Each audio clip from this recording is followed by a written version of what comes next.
Please receive Nathan with applause.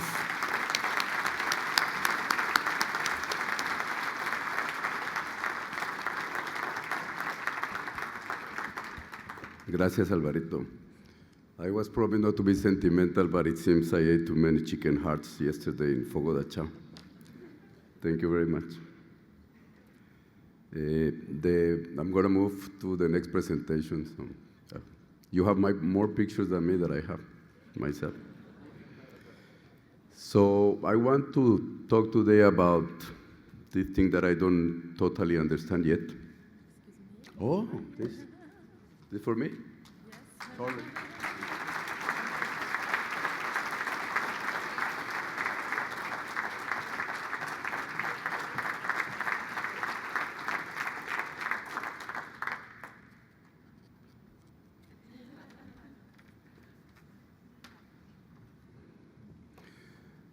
This subject that I don't even understand well myself, so good luck to me. So we have the wrong idea that chaos is something that is crazy, that have no order. Maybe we're right a little bit, but some people like me that think order is something very wrong. Then I decided to take a look a little bit of this. One of my professors presented in 2008 at the American College of Surgeons something that he called theory of chaos and surgery. And since then, I've been thinking about this, and now it took me like 2 years to learn a little bit more of this. So we know that before everything was chaos, so chaos cannot be that bad. So after chaos comes something good, it cannot be that bad. So when the earth was unformed, it was chaos.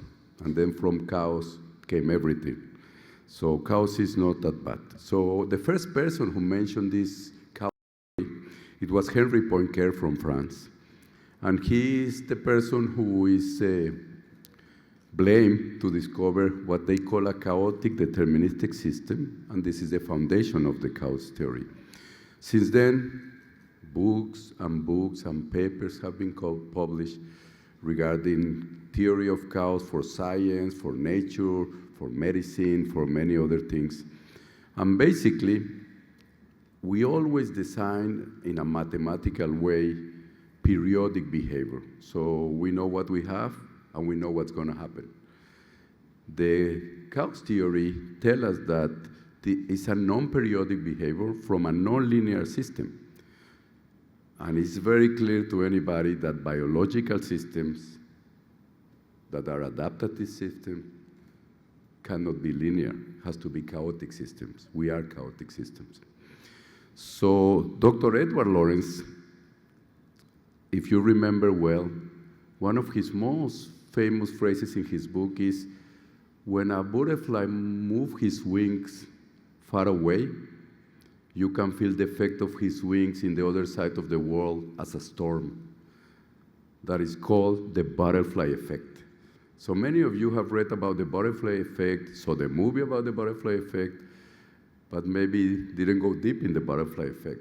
So how can something that happened here that is so small can cause something very big in another place of the world? And this is what is called chaotic. And this is what is called butterfly.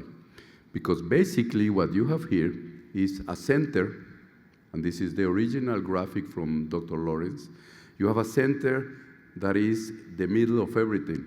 Yourself, myself, the nature, everything. And then, but he did it for weather. So you cannot predict weather, because even that you have a line in the middle, there have some attractors on the side that are going to change what happened, but it always comes back to the same center. In a different way maybe, but it comes always to, that's called the butterfly effect. So in order to understand some of the properties of the chaos theory, one of the most important one is what is called the fractal geometry of nature. And this is Professor Benoit Maldebrot, that he was originally also from France, but he did his studies in Yale, that he explained to us why this concept is so important. So fractal is something that is broken or fractured nature, and it comes from that word. So the example is very easy. You see a cloud, the clouds are not spheres. You see a mountains, they look like cones, but they are not cones. Lighting does not travel in a straight line. So that's what is fractal. And this is the best example. You see the world, it looks like a linear, it looks flat. But if I want to look for Colombia, that still look flat, the more I get close, the more you can see everything is irregular.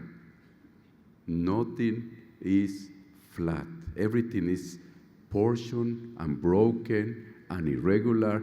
And even if you go deeper and deeper, more irregularities will happen there. And this happens in nature all the time.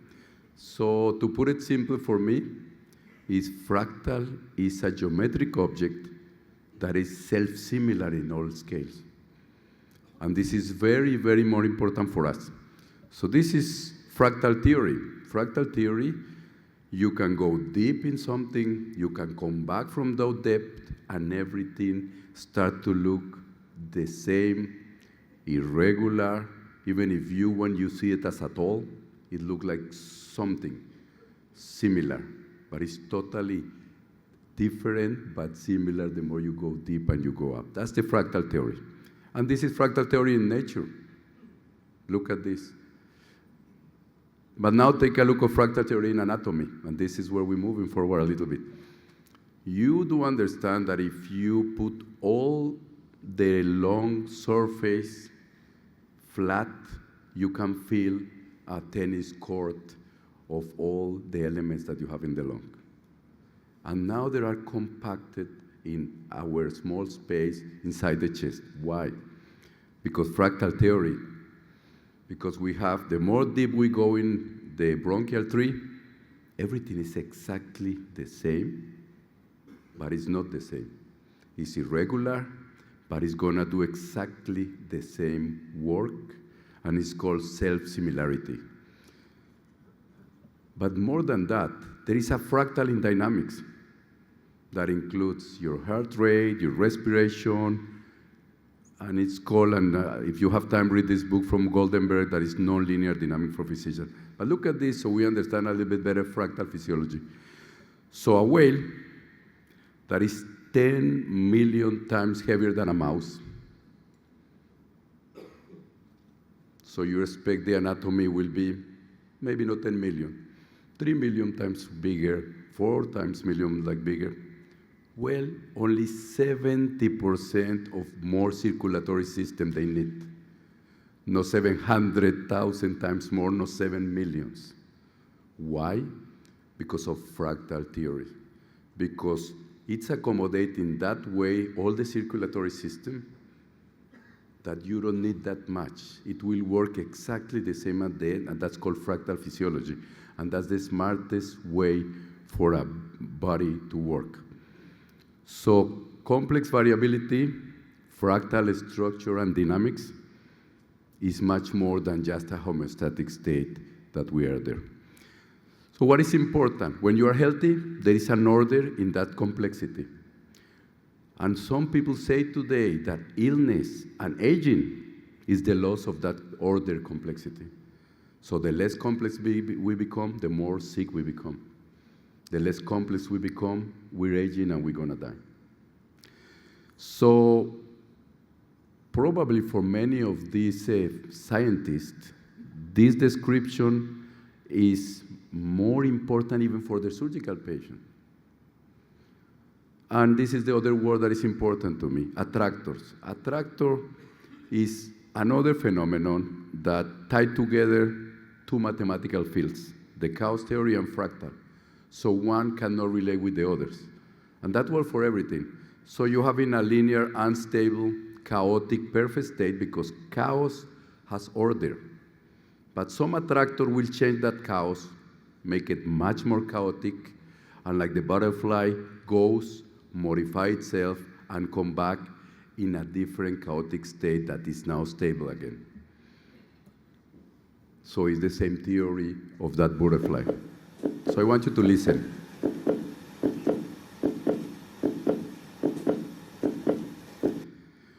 So for you and for me, every beat of the heart sounds the same. Nothing more far away than the truth. There are no two similar beats of the heart. The heart rarely be the same way twice. And we know this by AKGs and many other different things. Why? Because you have the sympathetic that stimulates the heart, you have the parasympathetic that try to relax it, and this is like a continuum attractors that make that cause stay stable, but can change any time, can change any moment, and it never gives you the same hearts. But not only one factor, you have many others. There is a big relationship between the cardiorespiratory system, the respiratory system, and the cardiac system. So we know that when the heart rate increases with inspiration. So there are factors and factors that make something very interesting, that make our heart a delicate balance between order and chaos. So when we're sick, we lose that order. We need that chaos, be in order, so to don't get sick. Anyone who does weightlifting understand that if you do the same movement, exactly the same, with repetition, with the same weight, you get tired much easier than if you change the weight, if you change the position. Everybody who does weightlifting do 10, 20, move to a different, then 10, 20. There is a reason in that. And the reason is this one. The heart does the same. Through variation, limits fatigue. So if our heart was not in this chaos, it will be fatigued much earlier and will die much earlier. Not only that, it prepared the heart for whatever happened. It prepared the heart for when you have an emotion. It prepared your heart when you are running. It prepared your heart when you needed to run. It prepared your heart. So the chaotic heart is much better equipped to life than a linear heart or a regular heart. So all of our organs are chaotic. And this is the best example. We like to think our body as a machine. Not mine, because I don't take care much of my body, but they like to think of our body as a machine. So we think we can replace parts, we think we can fix parts, we can remove them, we can put some back. So we like to think like there's nothing more far away that our body is not a machine. And the brain is the best example. The brain is probably the best example. The theory of neuron doctrine, that many of us were raised in that one, is that the brain is basically some chemical point, create a stimulus, something happen. There are more than 50 neurotransmitters. There is much more of any signaling in the brain than anything else, and we cannot replace it. So there's no more chaotic, I wouldn't say my brain, but everybody's brain.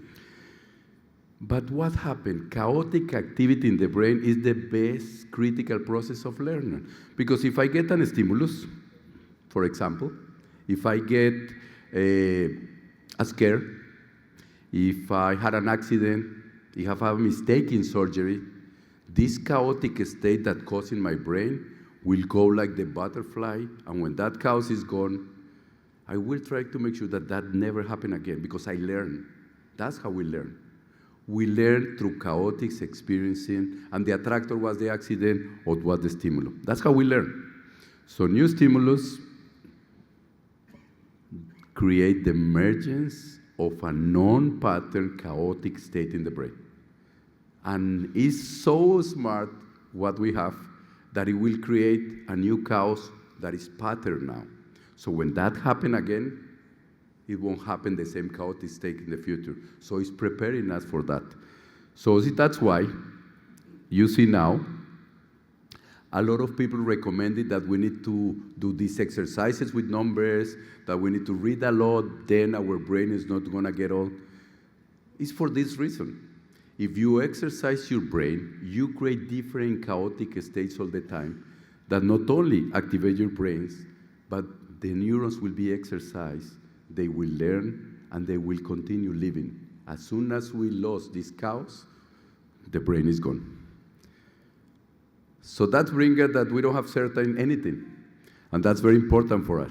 This Ilian Prigroni from Poland said that we can express in chaotic states possibilities, not certainties.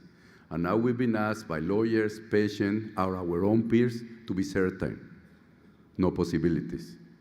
And we are chaotic. We cannot express certainty. Why? Because in this chaotic system, minimal modification in that linear base can bring catastrophic results in our patients. I can show you papers and papers and papers and papers in medicine.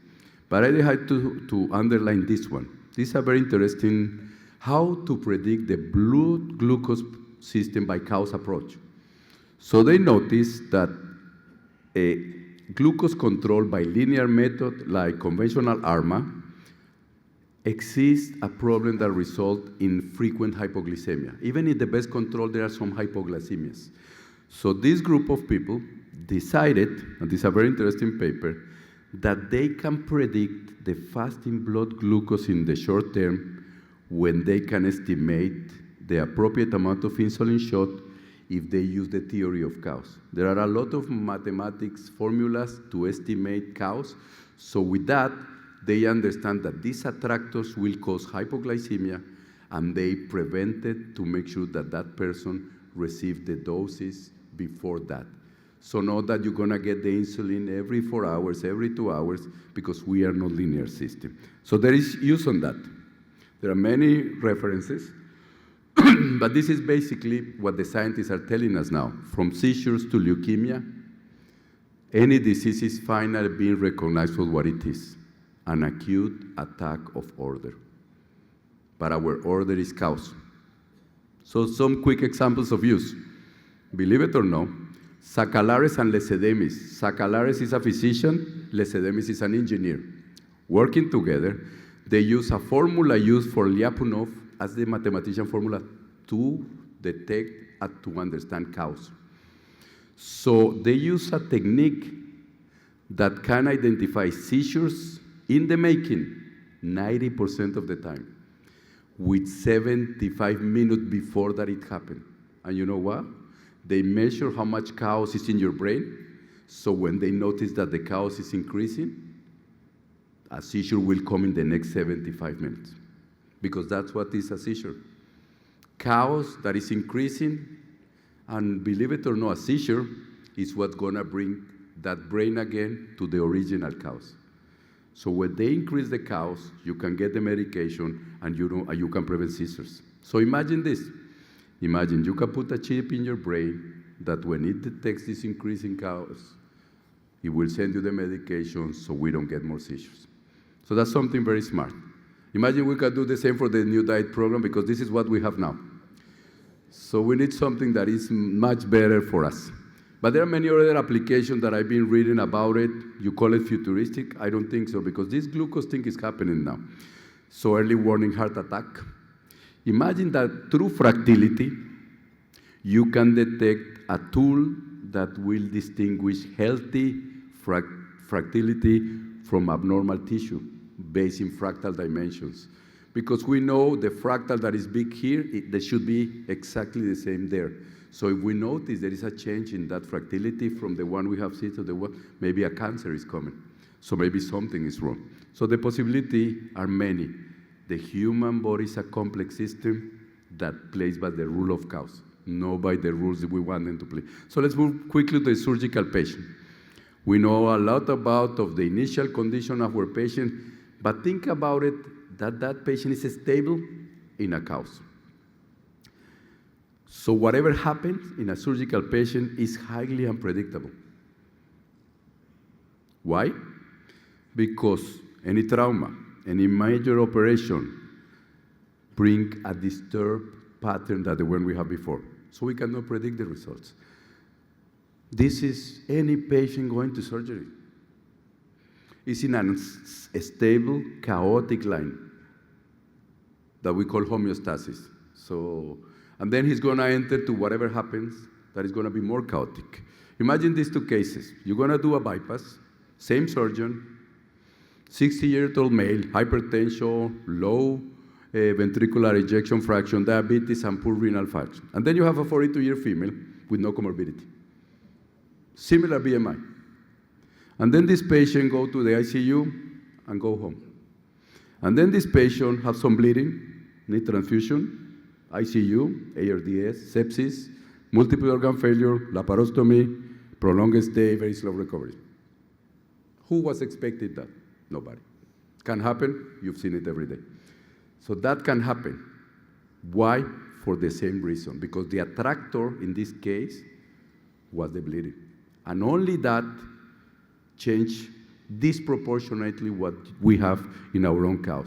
So this is unpredictable. Atul Gawande, I don't know if you know him, he's a very good physician, philosopher. He said this: there is science in what we do, but there is also intuition, habit, and plain old guessing.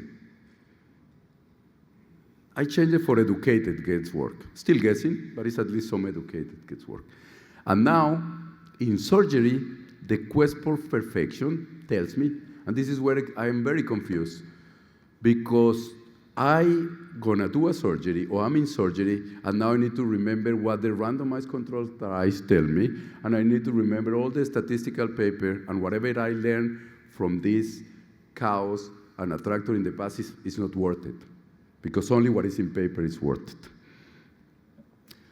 So the Nobel Prize from 1960, Sir Peter Medawar, he wrote this: Truth and the Glory, hard thinking versus soft thinking. Hard thinking is puts forward ideas that can be tested, which can be the subject of examination. Only what can be tested can get critical examination. Soft thinking appeals through emotion. So Alvaro made me cry with my kids here. So that's soft thinking. So surgery, what is personal experience, science, scholarship, judgment, knowledge, is gone. Because that's soft thinking. But hard thinking, evidence-based medicine, statistical knowledge, RCTs, meta-analysis, that is hard thinking. So how we make decisions? This book, Against the Gods, tells you that the more information we have, the better we can manage risk. BS. Circumstances in which additional information gets in the way and distorts decision. I agree more than that. Sometimes the information gives us decisions that ended up being distorted because we know too much, or we believe what it was written or said to us. That's why we need to be very careful. So Peter Bernstein in that book said, but the devil, as they say, is in the details, in the quantity of information that form the basis of probability estimates. So when we have this new way of doing things now, we have the computers, we have the metaphysics of informatics, and then we have all this statistic knowledge. But as David Sackett from Oxford said, external clinical evidence can inform. I'm not trying to discredit them, but they are only information, but will never replace individual clinical expertise. Never, ever. So randomized clinical trial for medical side is not that bad. For surgical side, it's very difficult. It's very difficult, he said, if not impossible. Why? Because the quality varies for many reasons, from the skill of the experienced surgeon, from the procedure, from the frequency this procedure is done, for any attractor that happened that day. So it's very difficult. A meta-analysis is even worse. So meta-analysis are totally different. So you do treatment decision based upon patient characteristics, not what you read. So read this paper, for example, New England Journal of Medicine. So also from the publication it comes with believe it or no.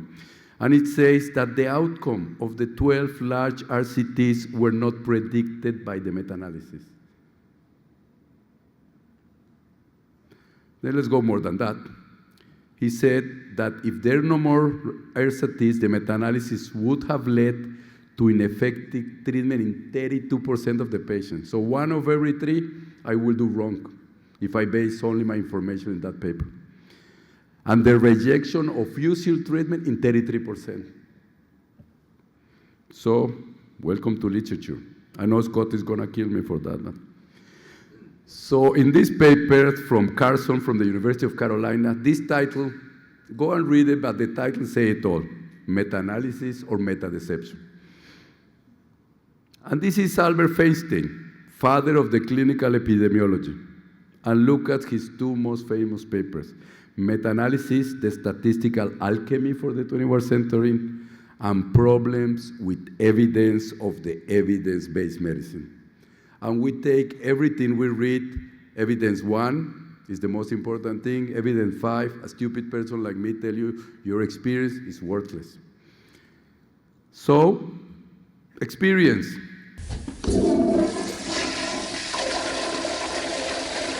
Intuition. And you know something, and I learned this in my second residency here, I had a mentor, and Alvaro showed it before. I never had a mentor again here. The mentor is gone. So the only person who knew more than me in that OR was my mentor, or in the hospital. Or he only not mentoring for my surgery, he mentoring for my life. So skills are gone? No. Skills are replaced. At least we can practice with the simulator. But is your mentor in the simulator with you? A computer say, you obtained 10/15. So surgery is analytical thinking plus intuitive thinking. So according to chaos theory, these laws of complexity, the RCTs and the meta-analysis are good, but they fall short in providing the predictive accuracy I need for my decision-making process. So in the gray zones, we surgeons are in the gray zone most of the time. We still have to rely in knowledge, experience, and intuition. So if you are not very purist, put your hand in the toilet and bring back the experience, the knowledge, and the intuition.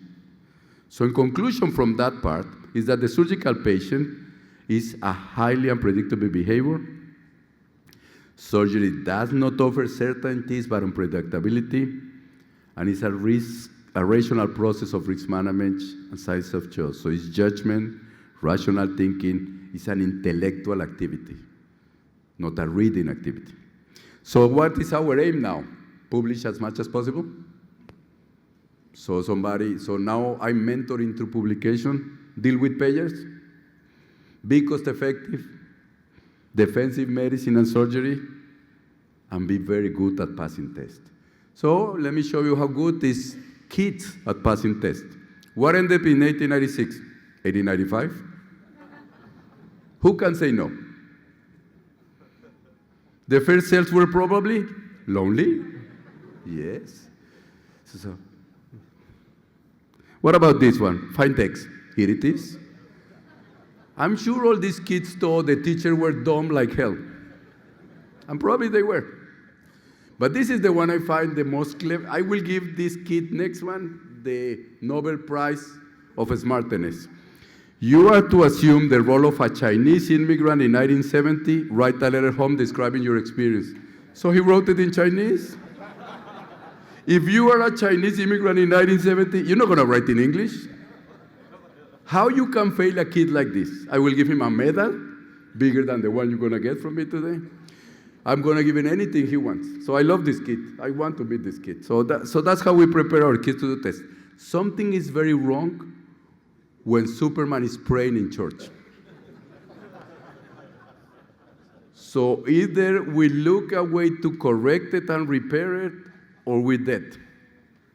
So I decided to think if chaos also apply for my life, not only for objects, human bodies, medicine. So I take a look what attractors I have in my life that make me change it, and the more I think about it, the more it's true. So this is my first attractor, Álvaro Mendoza Caro. Álvaro just mentioned it. This guy was a father, a mentor, everything that Álvaro says. We all cry in his funeral. Until today, we all drink in his memory. But he teach me things that nobody teach me. I'm not going to even say medicine or surgery. He taught me a lot.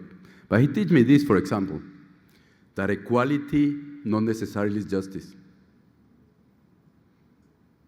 He teach me that yes, you need to treat everybody the same, but there are some people that they are more equal than others. Because in order justice to be served, some people need to be more equal than others. He taught me this, that we surgeons think we're lions, that we can do whatever, And we are really like this. We are scared people hide behind a lion, because when you go to surgery, if you are not scared, it's because you don't know anything. Because there's more unpredictably chaos that can happen in that OR. I don't mind if people believe in God or no. I believe in God, and the main reason is the only person who knows more in the whole OR and in the whole hospital than me is God. So wherever I need something, I will ask him, because I don't know anybody else that know more than me there. He also taught me this. This is Alvaro and Alberto Roa. We were 3 residents in the same year. There were never a fight between us. He said, I don't tolerate envy. You can compete, but it has to be fair. So until today, the 3 of us, and most of the people who graduate from the same institution, we are all friends. As you can see, in Alvaro's house, drinking until 3 a.m., singing songs from the 1970s, Alvaro get us drunk, all of us. So that attractor, I wanted to stay in his hospital forever. And then he said, Nathan, you are too good. You need to go to the US. Lucius Hill is my professor. You need to go and train with him. I said, you know, Dr. Caro, I'm tired of studying. I don't want to go anywhere else. And I don't speak English. Why are you going to send me to this Lucius Hill? So he said, okay. So he gave me a position in the hospital. And 1 month later, he called with this other, that is my other attractor mentor, that is Professor Jorge Felix Patiño. And he came to me, Dr. Caro, and said, I fire you from the hospital in the morning. You're going to do calls at night. What did I do, Prof? What did I do? I said, nothing. You're going to go work with him, and then you're going to grow inside Colombia what you needed to grow. So this is, then I entered his life, but I never left Dr. Caro's life until the day he died. So this Jose Felix Patiño become 90 next year, honorary fellow of the American College of Surgeons. And then I learned much more other things for him too. So when I was there, he told me one day, you see, if you stay in Colombia in 10 years, you'll be a very famous surgeon. If you go to study abroad 1 or 2 years, you save 8 years. So I said the same. I don't want to study. I never even wanted to study medicine. What I'm going to study 2 years more. He made me go to do liver transplantations in Birmingham and Oxford, and he was totally right. So he teach me this. Sometimes the only thing that stops you is only in your mind. So we are attached to our own barriers. Or because somebody told us you cannot, we are attached to our own minds. He taught me this too, that I don't like open surgery, that I don't always do surgery, but when I do it minimal invasive. And everybody tell me I look like this guy, so I'm not. But his biggest lesson was this one. You cannot teach if you don't learn. And when you learn, you teach. And you learn from everybody, and I find interns that teach me lessons in life that you cannot imagine. And I've been trying to teach, and the best teaching is by example. You tell your kid, don't lie, and then somebody call you, your kid answer, say, no, say I'm not here. It doesn't matter how many times you tell your kid don't lie. Lie is okay, when my father needed. So I have other attractors, and this is some when I have to move to the US. So this is my most closest friends in Miami. So it's Moises Jacob, Gustavo Plasencia, and Raul. The other person then is the wife of Samuel Chuslev that I'm going to refer later. So when I moved there, and this story nobody knows until today, except Raul and me, I was there only to live, to have my family there, but I was coming to Colombia, do surgery 15 days, come back, do nothing 15 days.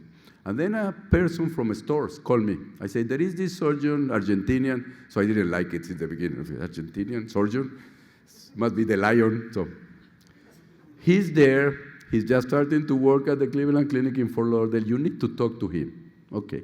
And he said the same message to him, and that's his Raul Rosenthal. So I called him one day, and since then we are very good friends, and I will tell you why. I said, Raul, I'm Nathan Sundel.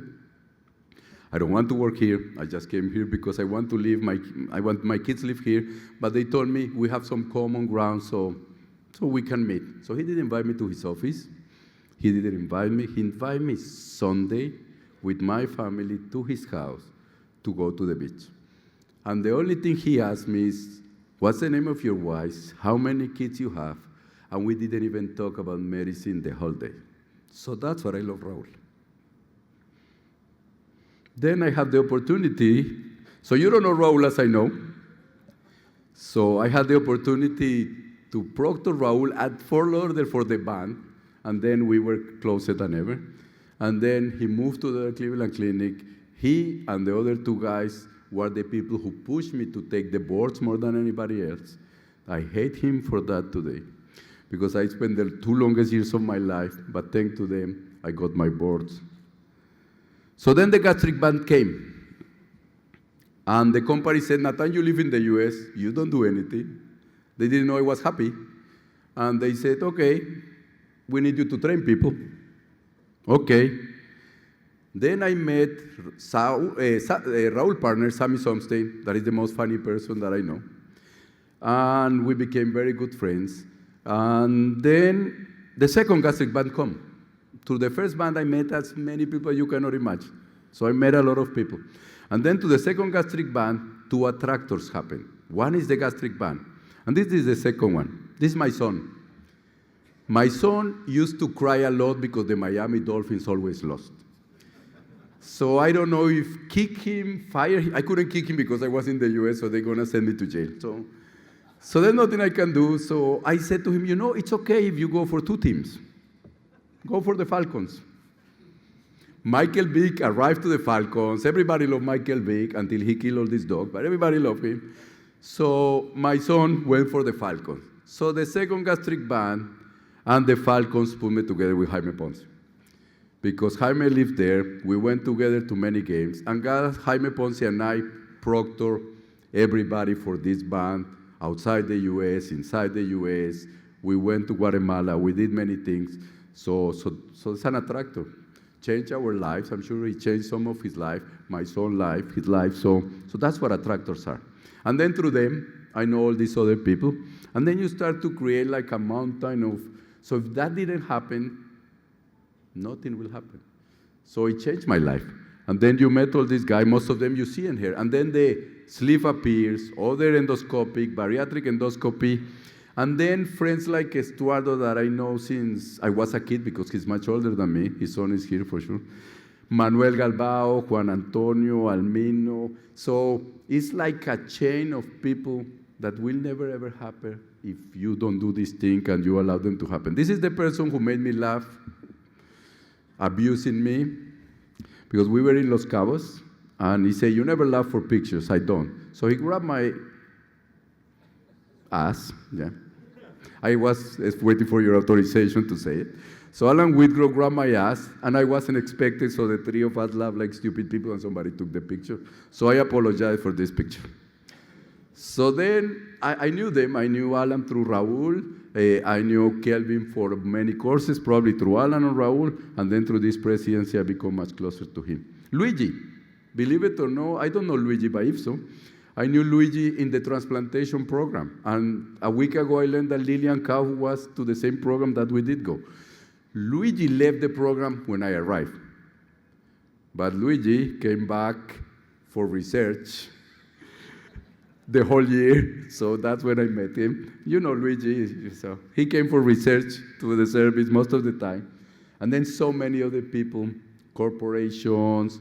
We became very close, and you need to understand that people like Michelle, and I knew them from laparoscopy even before bariatric. So the butterfly comes back, and through IFSO, I met another very good people, Rudy, Nicola, all the Latinos coming to Colombia, and that's very important to me. I don't know why Alphonse Pomps is sleeping there, and Garnier take a picture. These Canadians, they don't like each other. So, sorry, Alphonse. You know I love you. Alphonse got my daughter 2 months in his hospital for a rotation. So she said to me, he's much better than you, Dad. He's very nice. And Alphonse told me, your daughter is much better than you. So the only one who lost for that rotation was me. So then, friends from many different countries. I have pictures in Qatar, And then I have a picture that I love very much with Patrick, Iman. We have a resident from Qatar in Colombia, French, with Bernard Cadier. Bernard Cadier I know for 30 years for in laparoscopy, and now we met with him with obesity. Ricardo Cohen. Ricardo, I know him 1992 by laparoscopy. So I think that's the only reason he's the only person he listens sometimes is me, because we know him for long, so I know half of his secrets. So he listened to me. And then I started to know the endoscopists, because now that we moved to the GI, and I met now a very good friend in the GIs, because I went to bariatric endoscopy, and Galbao is the one who pushed me for that. So it's what you call circle of life is chaos with attractors. It's not circle of life. Imagine this attractor. Jaime Rodriguez is my actual chairman in FIU. He's Colombian. He was my chief resident of Alvaro and me when we were junior. He was his best surgeon, but he has had no sense of humor, no spleen. So no sense of humor. And now we come back, we meet again, and now he's my chair. And I couldn't be better chair, because he's not my chair, and I'm not vice chair. We are very good friends that work for the department together. And look at these attractors. This is the brothers who left from Mexico, Samuel and Alberto. My professor Patiño said, you need to go to Tunja, a city in Colombia, 2 hours in car from Bogota. Because these 2 surgeons from Mexico, very famous, are coming, and the local surgeon in Tunja don't want them to do the colectomy by laparoscopy. He wants you to do it. So you need to go there, make it look like the Mexicans are doing the case, but you're going to do the case. So I did go to Tunja. I was very young, and I met these 2 guys. And what you see on the side is his 2 sons. So I have a very good friendship with them. But what you don't know is his 2 sons, the oldest one, came back to me. I asked Raul to get them as a research fellow at the Cleveland Clinic. He gets residency in the same place that Sammy Somstein, came back to a fellowship with Raul, and now he worked for me at the Jackson North in Miami. The other son came to do research when I was at Pittsburgh as a slave. I cannot say slave here. Okay, I can say slave here. I was the resident in my second residence in Pittsburgh, so he came to do research with us. And then he did the residency, and then he came back, did endoscopy, and now he worked for me at FIU. So what more attractors than that? And then you've been doing something good, because these 2 guys, Ricardo Nazara and Juan David Hernandez, they are from the same hospital, they work in the same university, they work in the same hospital, but more than that for me, I left Colombia 17 years ago, and I go to Colombia very often to work and do surgery. And the same group, these 2 guys, and my nurse, that is Maria Isabel, that he knows much more than me how to do surgery, they always there, they take care of my patient, they never leave me alone. So you must be doing something good if the people stay with you for all this long. So leadership is not about being in charge. I learned that many times now. It's about taking care of those you are in charge. And I think we need to see the same in societies everywhere. So I was young, and thanks to Snapchat, I know how I'm going to look in 10 or 20 years. I don't know how many of you know how to use Snapchat. There are young people here, so they know. The older ones, they don't know. But I have a kid, so they taught me how to use Snapchat. And I still like to dream in the unicorn, so I like to think what's going to happen. But this is my biggest problem. I have 2 shoulders.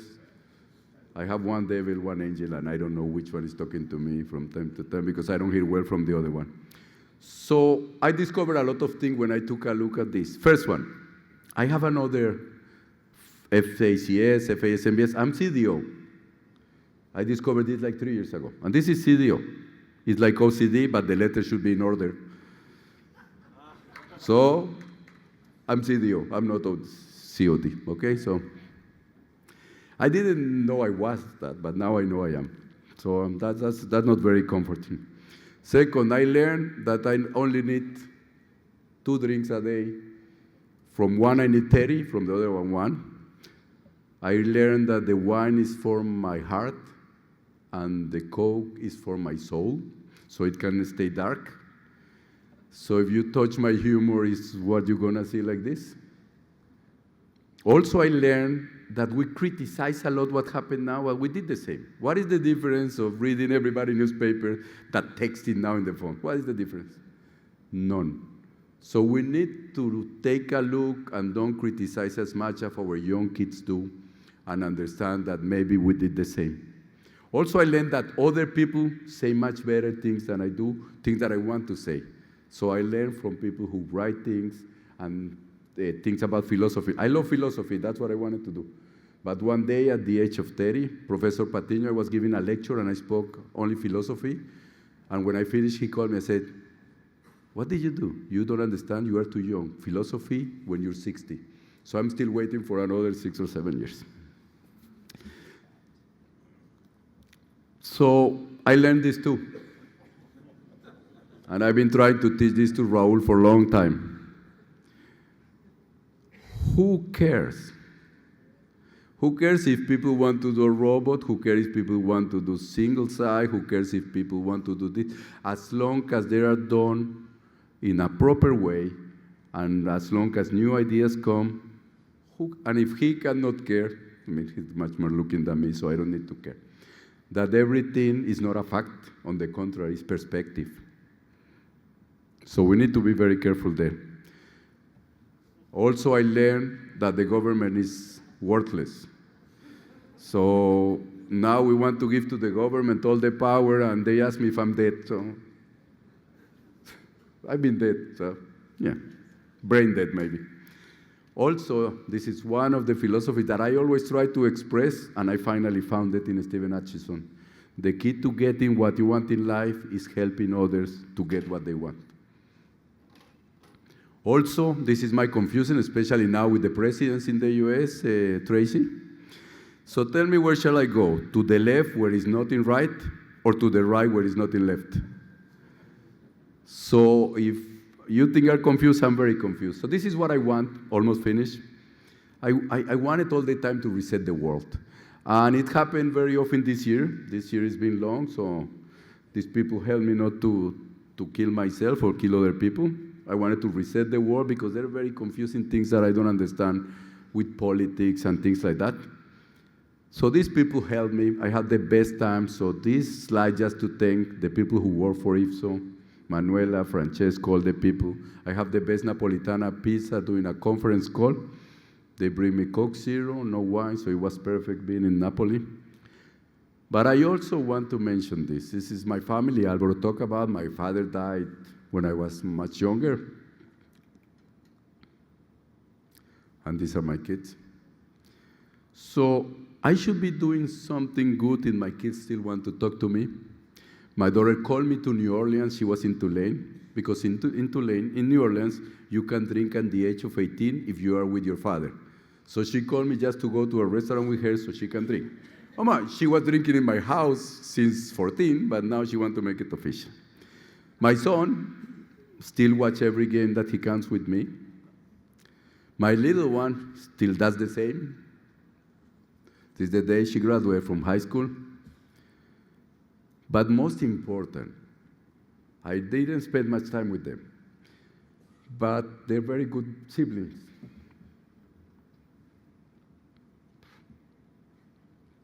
Sorry.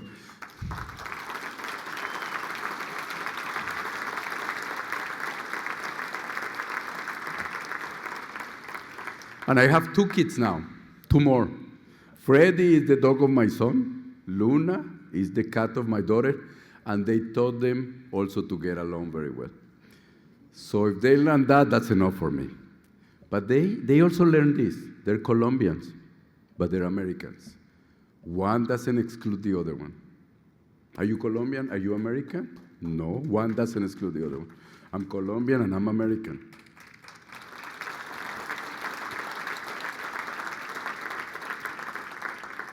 But more important, through this phrase, I taught them what I learned a long time ago.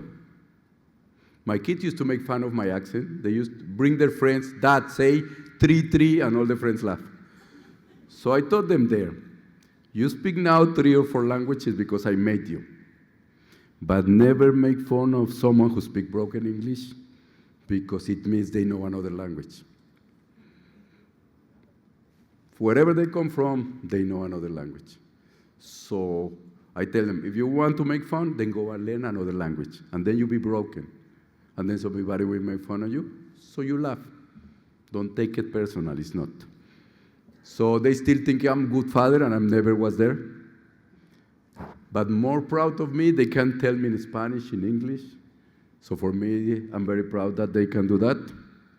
So if chaos gave me the profession I have, the friends I have, the people I met, the opportunities I had, the chance to travel the world, the capacity to appreciate art and nature, and a marvelous family, keep calm and embrace chaos. Thank you very much.